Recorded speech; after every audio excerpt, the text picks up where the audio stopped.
Hidup merupakan paduan yang wadak dan yang tan wadak, yang badaniah dan yang rohaniah. Kebahagiaan purna akan tercapai apabila kedua unsur itu meraih secara seimbang dan bersama. Lalu, apa kata pakar?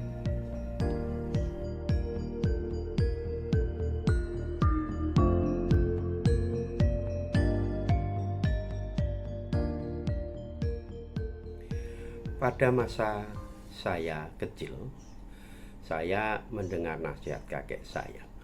Hidup kudu bisa mangan enak lan turu sing kepenak. Loh, kok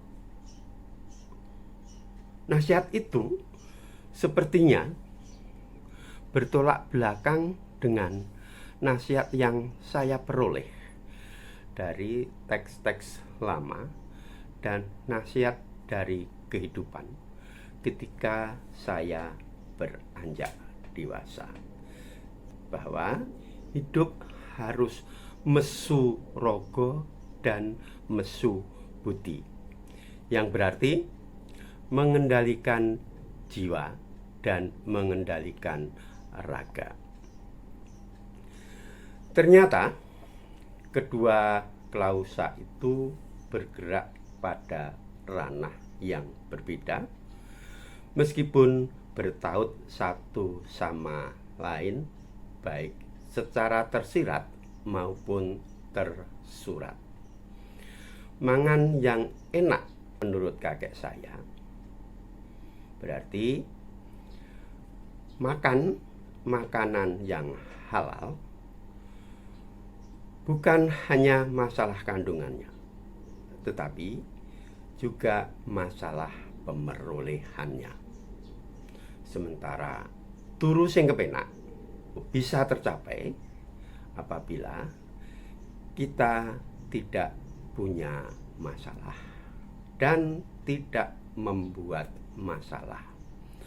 Apabila terpaksa ada masalah, selesaikan secepat mungkin dan sebaik mungkin. Apabila hidup sudah bisa turu sing kepenak lan mangan sing enak, berarti sebagian hidup bahagia sudah tercapai. Dan mangan enak turu sing kepenak lebih bertaut pada masalah raga, sementara mesu rogo lan mesu budi berada pada tataran jiwa atau rohaniah.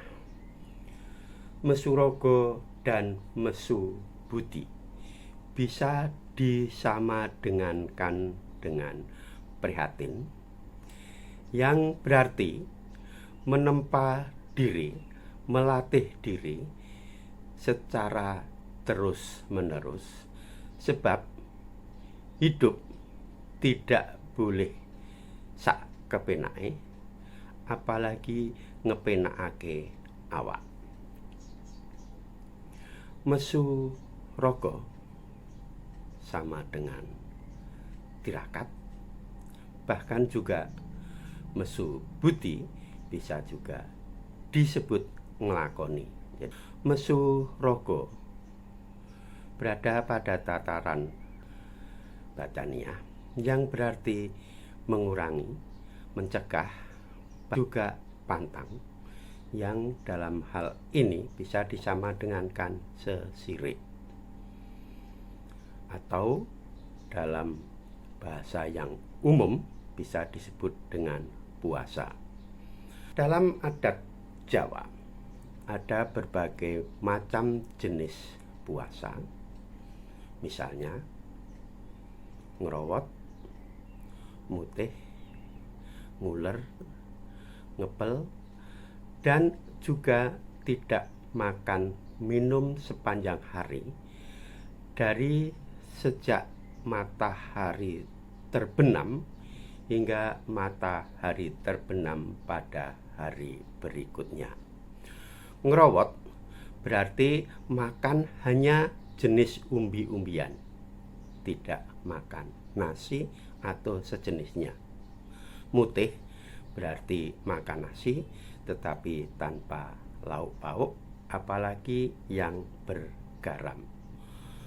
Nguler berarti makan pisang secara bertahap, misalnya 7 bulir pada hari pertama, 6 bulir pada hari kedua, dan seterusnya, hingga tinggal 1 bulir pada hari yang ketujuh, dan seterusnya dan seterusnya.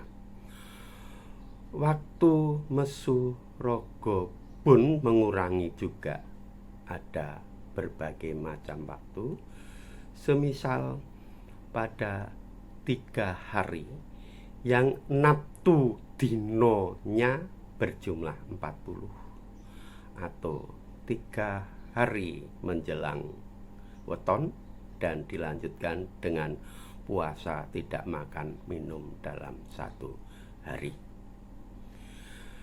Mesu rogo yang lain juga mengurangi waktu tidur. Setidaknya waktu tidur harus dimulai setelah sirep uwong, yang berarti jam 12 malam. Mesu rogo yang berarti ngurang-ngurangi atau mencegah pada tataran ke duniawian atau ke badaniah. Sementara mesu budi adalah melatih jiwa, berkunjung atau mengunjungi dan berdiam beberapa saat di tempat-tempat sepi untuk berkontemplasi.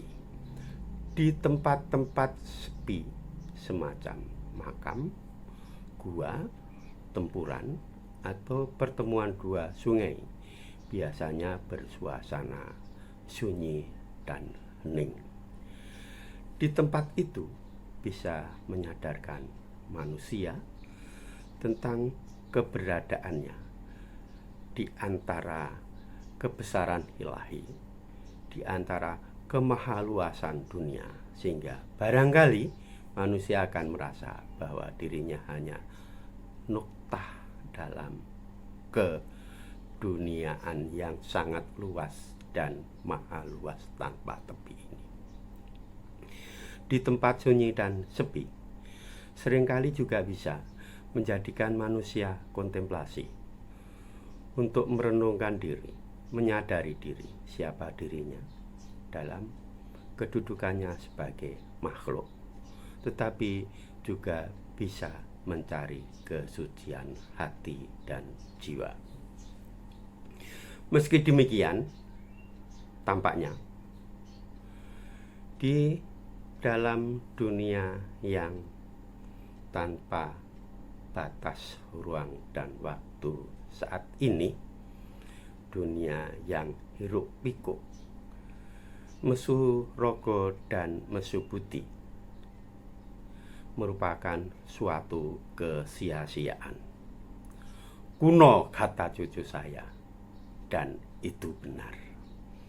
Tetapi jujur, bukankah suatu ketika kita juga ingin melepaskan diri dari hiruk pikuk dunia? Dan bagi saya, mesu rogo, mesu budi merupakan salah satu cara untuk, tanda petik, lari dari keduniawian yang seringkali menawarkan kenikmatan semu. Salam.